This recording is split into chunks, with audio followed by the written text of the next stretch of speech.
Again, they are still worthy here in this tournament as we go into draft. Yeah, look, already targeting Skewmond in the draft phase. The Maokai being taken out, which is his classic, by as well as we see the Pantheon Varus bans, as long as the Taliban's. My eyes are on that Faker Azir right now. Talia being taken out so early really sets that champion up for a strong first pick. So now let's see with G2, do they want to take that out, or do they want to kind of limit the jungle pool even more so at least they can kind of hinder Owner's options a little bit? Yeah, I think Owner has been one of the most consistent players we have seen at this tournament, and it's actually going to be his Lee Sin that is taken away. We did see a top Lee Sin, but we don't really want to talk about that all too much. The issue with this, of course, is that you're giving Faker Azir for game number 1, which is going to be huge comfort for this player. Caps has been very adamant about this Annie counterpick, which fundamentally is a little bit weird just because how hard she gets outranged. But with the jungle meta being so fight heavy and you pick all these skirmish bruiser junglers, Annie works great in tandem with them and really makes taking those fights a lot easier. But with the setup, the Trundle gets locked in as well. We're thinking about things like the Wukong, Sejuani still up and available for Azir pairing. Where do we go next? We're talking about Owner and what jungle pool we can add with the two already taken out. As T1 just say, no, ignore that for now. We're going to pick up the Lucian. And the Braum pairing has been the most popular.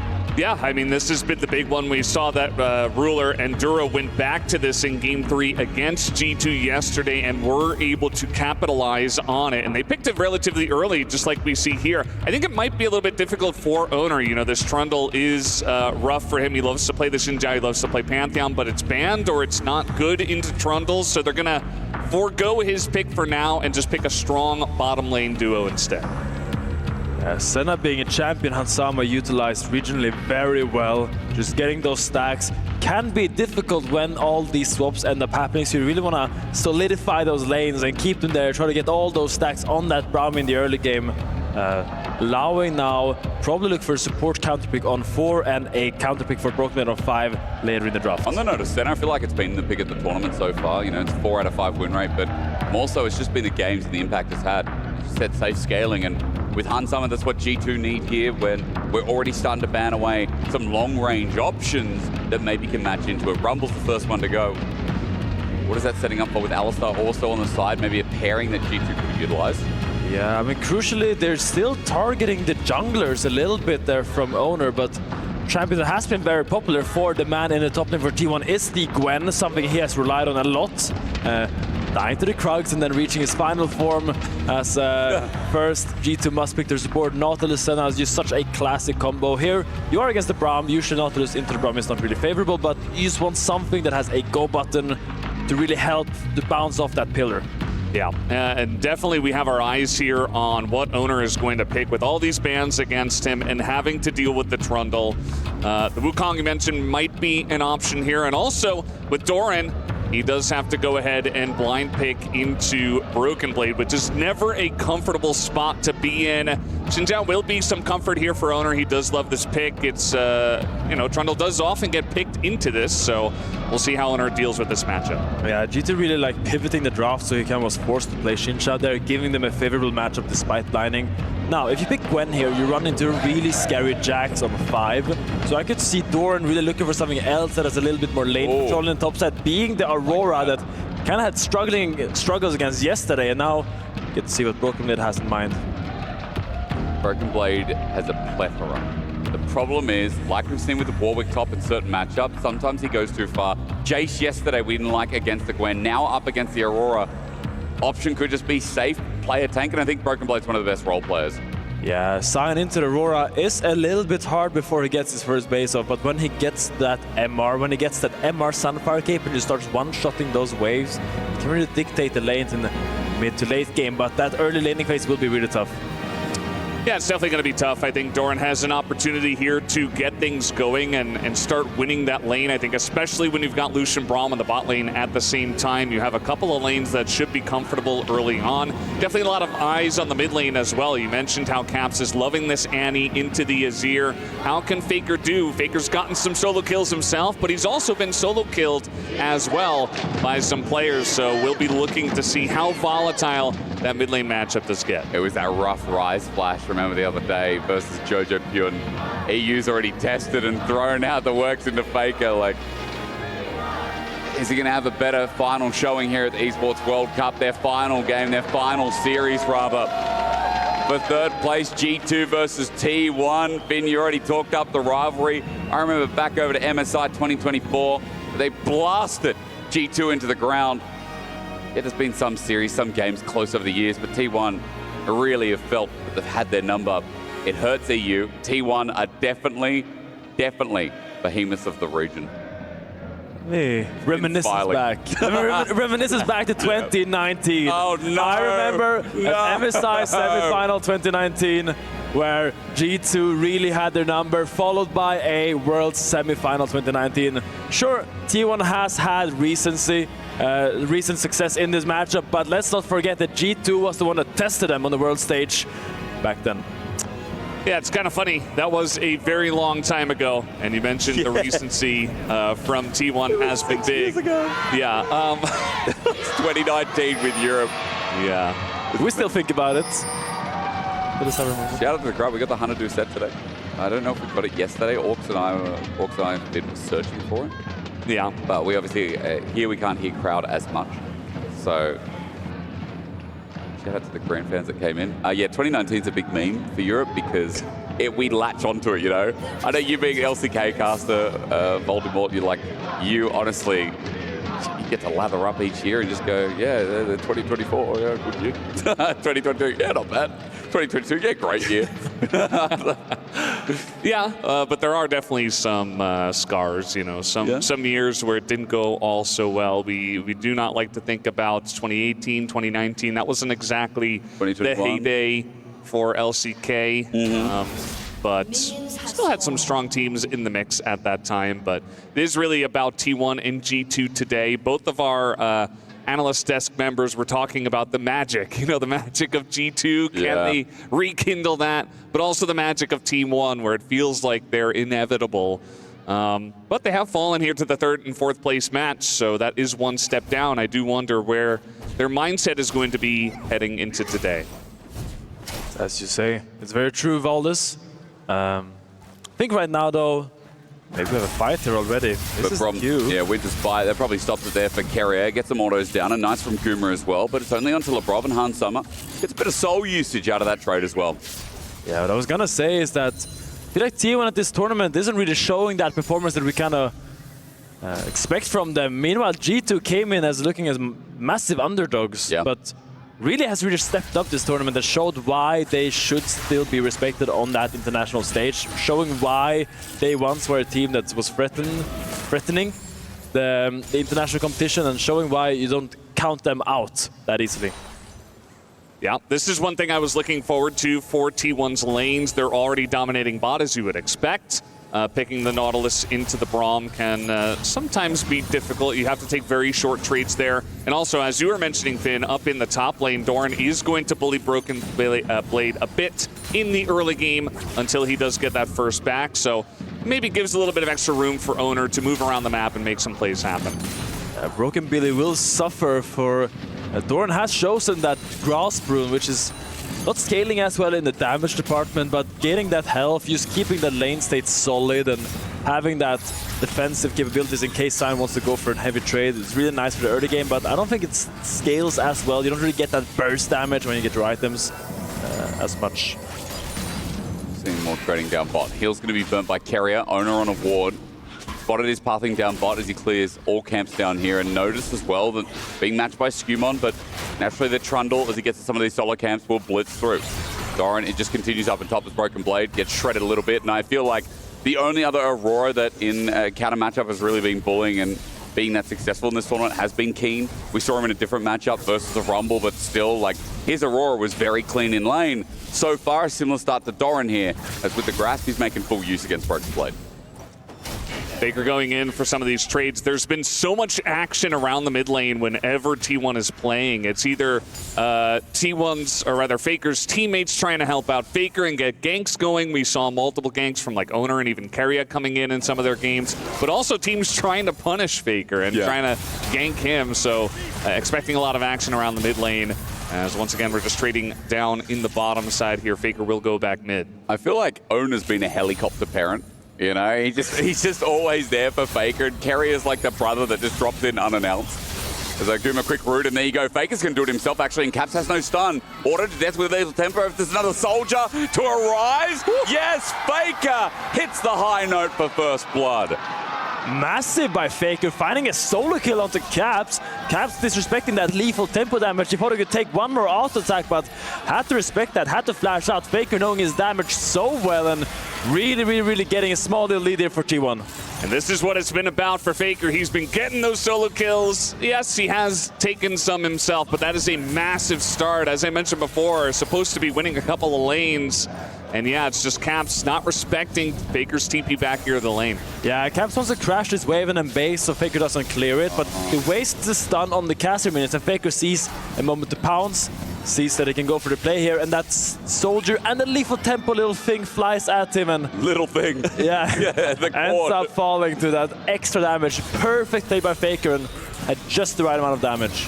He's also falling behind in CS, so that feels like a kind of a revival for the lane. And Faker as well. He goes back, gets the recurve bow with an amplifying tone. Those autos are going to be a little bit more dangerous and precarious for Caps, considering that, as we're talking about, Faker gets a lot of attention. Caps did hold on to that flash, but Faker, as he approaches ult, it's danger territory for G2 as Skewmon starts Drake. Yeah, Skewmon starts Dragon, but G2's bot lane has so much control in this matchup.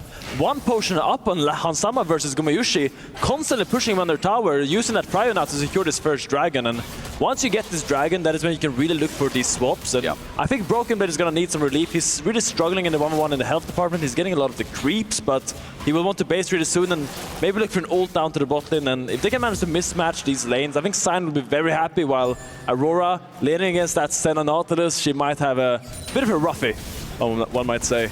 Yeah, you could definitely feel G2 taking over control of the bottom side of the map and able to get that objective off of the back of it. Faker does take the Tibbers to the face, but he's just fine. He'll go for a back himself. And here's that swap you were talking about. Not really much going to be missed at all. Looks like maybe 2 minions in the top lane for Hansama, but he's totally fine after getting through that early stage of the Lucian Braum just fine. Despite the mid solo kill, feels like G2's kind of dictating this early game, and it's all on the back of G2's bot lane's really strong laning phase. Really impressive to go against that Gumayushi, Keria, Lucian Braum, and just has so much impact in these first 8 minutes. I feel like, again, you know, a lot of center lanes haven't been punished. We'll pause on that, though. Owner's coming in. Caps Tibber's already out, so he doesn't have ulti to bring in, but Faker's just getting a bit of support. Morally from Keria and Owner again. There's a quick drop in from Keria. And Owner, once again, making sure the boys are playing well. But for G2, they're hovering out because Skewmon has his ulti. Owner does not. The difference here could be bigger. Stretchline pulls in, but 6 now. Crescent Guard pulled out straight away. They turn onto Labrov, but as he flashes away and the Piercing Darkness flies through, a turn on to Owner, who has the flash as well, and Caps gets the electrocute with the ranged auto. 1 for G2 here, 40 seconds before Grub spawns. The Owner levels up the moment Labrov hooks in, really baiting that, but the Senna ult from Hansama is the difference maker. Caps getting the kill at the tail end of that electrocute proc. Really impressive play here and great team play. Hansama did get a little bit chunked to the top, so he's going to have the base, but I think all in all, you're really happy as G2 to really stabilize this early game and get a little bit of kills back. Yeah, T1 definitely underestimating the potential damage that would come out from the Senna and from the Annie over the top, and so they're just able to get Owner down. He felt so safe with his Crescent Guard coming out at exactly the right moment, but it just was not enough. Now, with that chunking on a Hansama, there's a massive wave in the top lane that's being dropped here. Hansama is going to come back and catch some of it, but yeah, leaving Hansama here, as of course Labrov was in mid with that fight. A lot of pressure around the Grubs right now. It does look like Owner is able to start it up, and Dorn is able to push them back as Hansama was chunked out earlier. It'll be really hard to contest this. Hang on, flash away from Guma. Broken play with a nice decimate, and he's going to turn it into a smash at that. Guma max range, cleanses. Broken Blade out of mana. The Roar of the Slayer will not reach either, and Guma gets out alive. I was looking for it. He wanted to throw the minion at his back, but in the end, didn't have enough damage. But still really good getting both of Gumayushi's summoners there with that play. Gonna make it really nice now if we can match the lanes as we see this replay. Look, the moment Labrov hooks in, Owner levels up, but here the Dawning Shadow from Senna comes in and does so much for this team. And the electrocute attack is just enough to kill Owner with another little rune thing.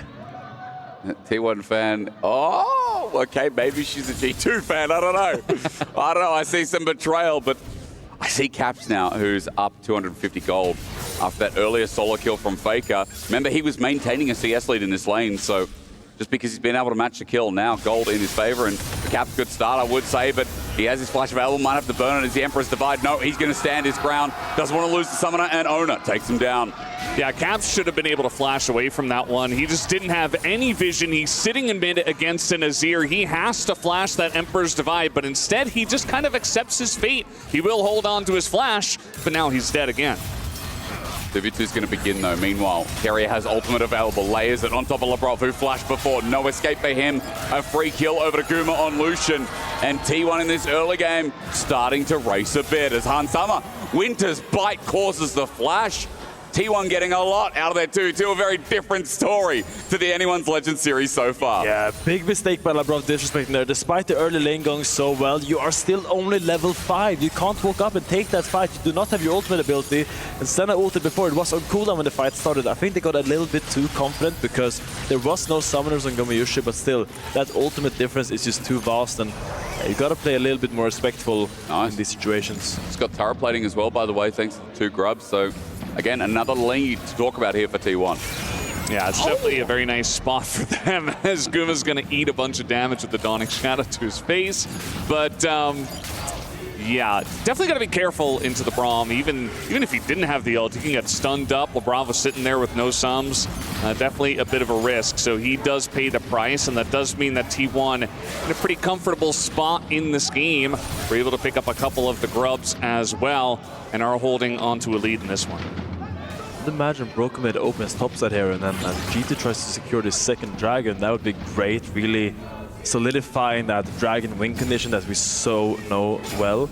Trundle's gonna finish up his full clear. A Sign goes to match the Azir. He's gonna be very fine against that, just clearing the waves, and we look to join the fight with Teleport as there is ghosting on Caps. Yeah, but Winter's Bite's out of range. Good pillar to disengage from Skewmon. That dragon mentioned before, number 2 here for G2. But they're not going to get anywhere near it for now. T1 hold themselves pro. Really important lore here in the game that we've missed out on. Guma and Hansama have matching skins, husband and wife goals for the Senna Lucian. Very important. But they didn't talk before the game, at least as far as I know, so that's just a happy accident. Not like marriage, by the way. Marriage is definitely not an accident. Yeah, absolutely. That is going to be... I'm setting it to a marriage, you know. And it is a Cloud Soul that is on the way, so pretty incredible soul for both sides, I can say. Definitely going to be fighting for that one here. It does look like Skewmon is able to pick up the final sad, lonely grub that was waiting there in the pit for quite a while. It is sad, isn't it? What do you think he was doing while he was waiting?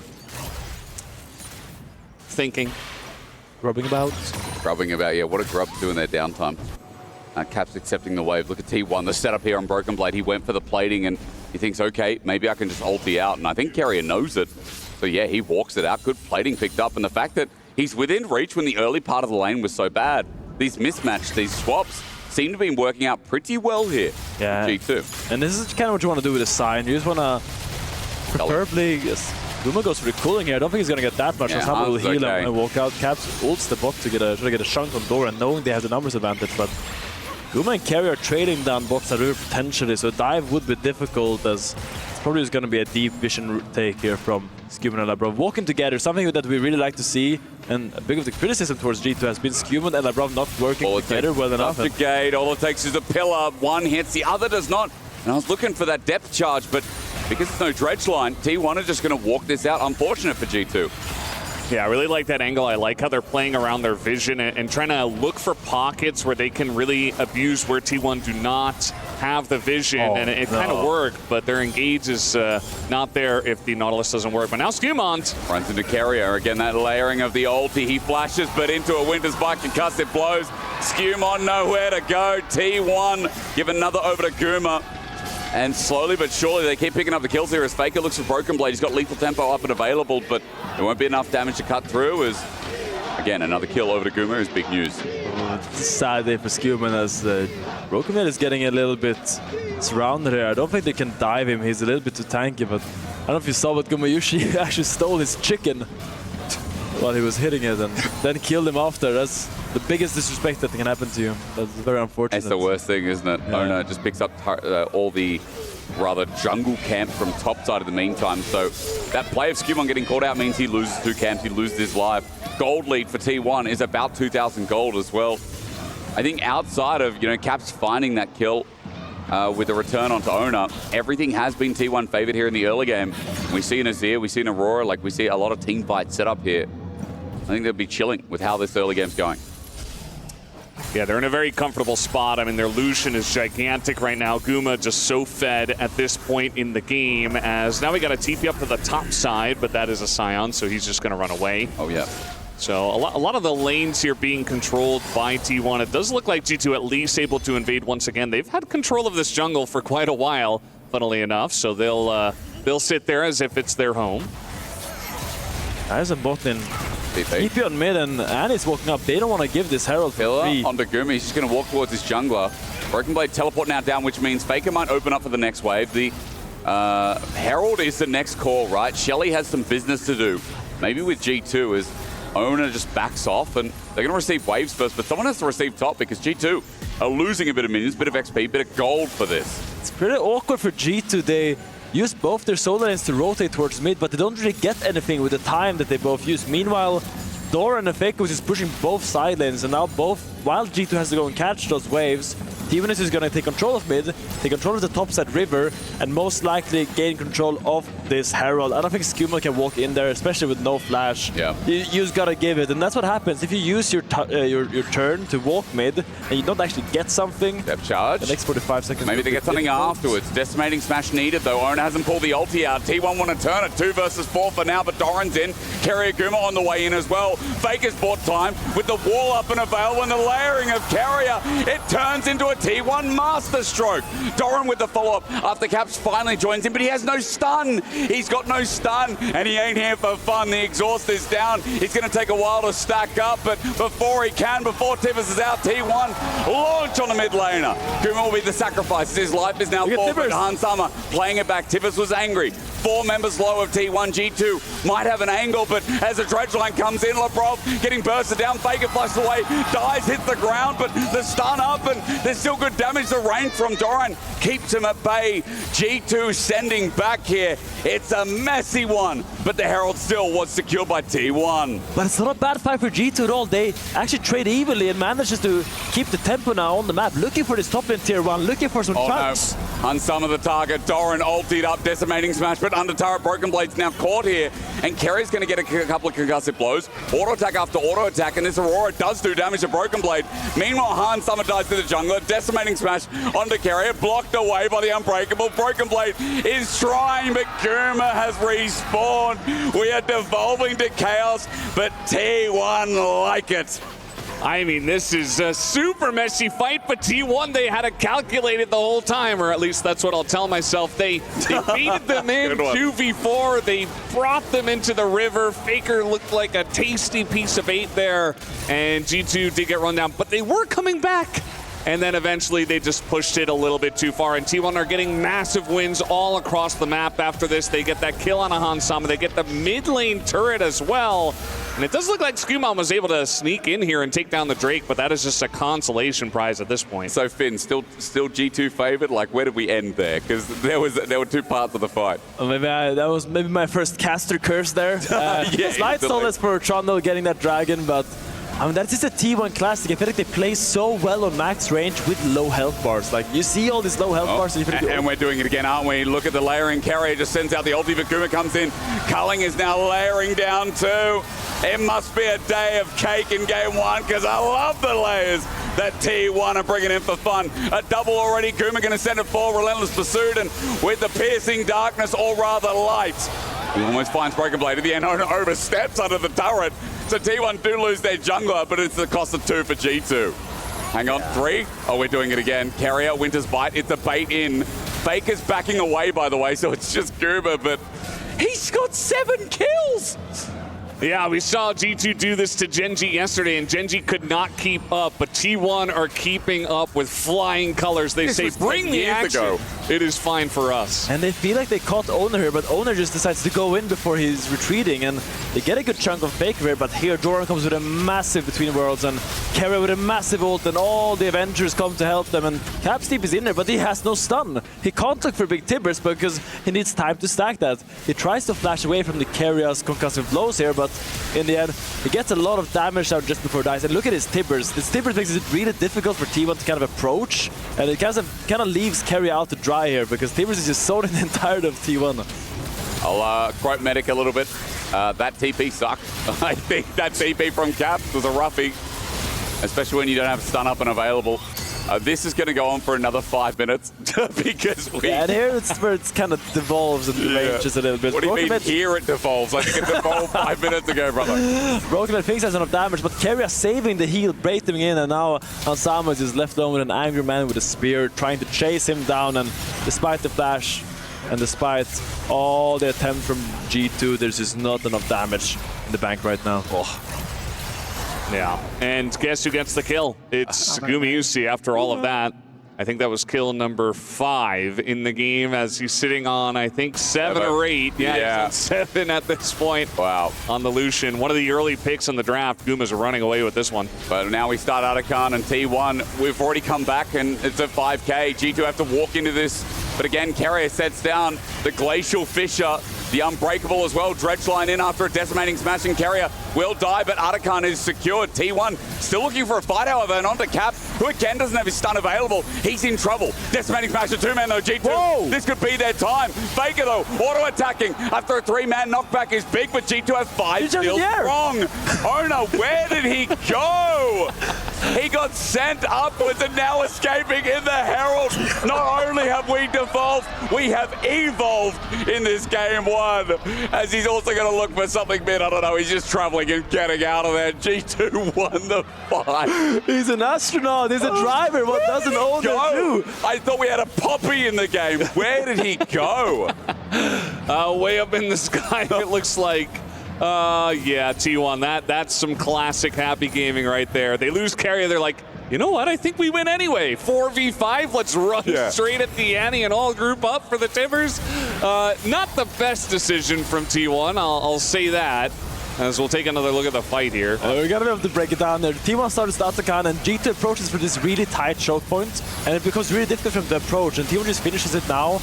Keria gets caught, but now they're like, as you say, Valdes, they're like, okay, we can maybe fight still, but now look at this Q from Broken Blade, getting so much knockups here, and the Labrov follow sends Owner into the stratosphere, goes to the moon and back, and they don't know where he is. There he is! Now he's back, and suddenly he picks up his car and takes for drive. And the fact he gets out after coming back from the moon, maybe we should just salute. I don't know, like, stranger things that happen in League, I think not. We're fighting again. It's been a great third place match so far. You know, I've got the perfect co-casters with me for this as we're going to just send it out. Okay, Culling into Skewmont. He's stunned up. It's concussive blows. Keria, the Brom is adding so much value as Owner re-engages Crescent Guard in. He fears not as Doran's angle is now there too. Labrov gets him with a hook in. Again, the Dawning Shadow helps out G2, but not enough. Labrov still too squishy as the Between Worlds is going to find Broken Blade. He's slowed down to Bugger. He flashes out, gets out. T1 still winning fights. It's still their game despite the goal being close. And they're going to head towards the Dragon to make number 2. Yeah, I think G2 just overstepping a little bit there. It just feels like a very brawly game. They want to bring the brawls to T1, but there's just so much lockdown between the Braum and the Xin Zhao, and they have a lot of ways to keep guys like the Nautilus around. And so Labrov, you know, trying to make things happen for the team, he's just the sacrifice. And that does mean that the first Cloud Drake here for T1 will be given over to them. Still a relatively close game when you do look at the gold, but a very fed Guma, a very fed Owner as well, who's got the biggest lead right now. On top of that, Otacon is going to be pretty huge for T1. Yeah, the big solace for G2 is this Senna that is stacking. 83 stacks at 23 is actually a really good number. Usually the breaking point is 60 at 20, that's the median. So 83 at 23 is super strong on him. Really hard for T1's comp to kind of catch him unless they get a lot of different angles, and he's really scaling, having a really good game so far, and this is the avenue where G2 can kind of get the way back into the game. And so on top of that as well, I mean, Broken Blade, although he still can be killed, we've got Nazir, there's constant DPS. I feel like Broken Blade, who's in a good position, who's still quite tanky for the game, also adds to that flavor, right? And what did you call him before? Broken Billy? Like, he's getting to his third item. And for Broken Blade as well, like T1 we've seen, he's already quite hard to kill. So he's got a bit of time to play with, and I think for G2 that can only be a plus. So the game's not over yet. 2k gold lead for T1, that's it for now. 2 Dragons apiece. The fact that G2 got earlier Dragons does seem to lend itself to their win con. Yeah, it does feel pretty good for them. I think they're in a relatively comfortable spot. I do worry, you know, they have the scaling of the Scion and the Senna, but yeah, you really can't get too far behind. This is going to be the really critical part of the game where it's like, okay, we got Baron spawning, the Drakes are kind of even, and we're just going to brawl again, I guess. Assume on, he gets the 3 Talon strike, Crescent Guard out again, a root in for Hansama, but he's not with the rest of the fight. Doran's in first, and I was just talking about Broken Blade being tanky, but versus 5 members of T1. It's unbearable. Between worlds for Doran, he jumps in, then jumps back out. It's a ruse with Kerrigan, the Glacial Fisher for Ona, to snap in. T1 made it messy at the start of this game, but that was the cleanest fight we've seen. I mean, Owner's just an assassin on this Xintao. I mean, he spots caps and he's like laser focused onto this Annie. And I mentioned how this was going to be the critical time. Yes, you've got your scaling elements, but you're giving up Baron. You're giving up so much here to T1 as G2. It is like the backline of T1 has just so much damage. Whoever they're hitting, the front line of G2 just can't keep up here. Look at the skirmish in the top side of it. G2 doesn't want to give up this red buff. They don't want to concede this, but Owner decides this is a great time to fight. Dashes over the Decimating Smite from Strike from Scion, and here Faker just goes in, and Broken Blade, you might be tanky, but you still get shredded. Yeah, and then look at Caps here. He's like, okay, I should be okay, right? Bit of damage comes in from Doran, and then take a look at Owner, how quickly he kills Caps. Look at this. This is insane. You're right. He's an assassin. Dead. Wow. I can't believe it was the last pixel as well before Caps flashed. Unlucky for him, but great for Owner, who, as you said, 11 out of 14 KP is having a great game. It's a tough position to be in for G2. They have no flash on neither Annie or Senna, so it's really difficult when your 2 main carries just has to play so far back because, as you say, Owner's an assassin. There's a Doran that can jump on you at any time, and as we all know, all roads lead to him Fake. You can also look for the shuffles now with those flashes down, so G2 really needs to try to stabilize the map right now, and they need more time to scale up. You're right, because the damage on Owner is not enough. The range from Hansama doesn't seem to be enough. Even on Daguma, he has to kite his way through just to do something in the fight. I mean, yes, there is some good follow-up damage as soon as they have that disengage, or rather lack of, but Labrov walks in, and when Concussive blows, he's going to get stunned up again. Owner, the perfect Ultra Crescent Guard to keep G2 away as he dives in again. He's unkillable, unmatchable. Owner is the one on this Zin. Zhao Skumon can't hold the pace as Doran flashes in for the final piece. Faker, meanwhile, is having a date with Broken Blade, and I think Broken Blade feels a little bit shy versus the GOAT. Kerry has joined in with his unsealed TP, and that'll be all from G2, as this was the most entertaining game we have had at EWC so far. Game 1 over to T1. Just fantastic stuff. A very entertaining game, very back and forth. Props to G2 for sticking in it for a while, but the damage from the Xintao and the Lucian was just too much for them to handle. Guma and Owner having a day out here, and the rest of the team also playing extremely well for T1. It just felt like they kept opting into these fights, and T1 kept knocking them down. So good team fighting from T1. Just all these skirmishes, they're so precise in their clicks. They know exactly what everyone's role is, and they always look for the proper fights. Usually Doran doing so much damage, and Sama tries to kind of match that, but I mean, these Doran ults in fights, they kind of went a little bit unnoticed, but that damage just adds up so much. Everyone is just getting so slowed and makes it so easy for the carriers of T1 to follow up. My only regret with this after watching this is that we do not have a best of 5 between G2 and T1. It has been glorious. It has been a beautiful game 1. You're watching some of the highlights after, again, Owner put on a masterclass. Voldes did it himself. He was assassins in tower. He was just that far ahead. God, hot damn. Let's hope we get a little bit more. Let's hope G2 can stand up to the plate. Ladies and gentlemen, we'll go to a short break, but when we return, our third place match moves to match point for T1.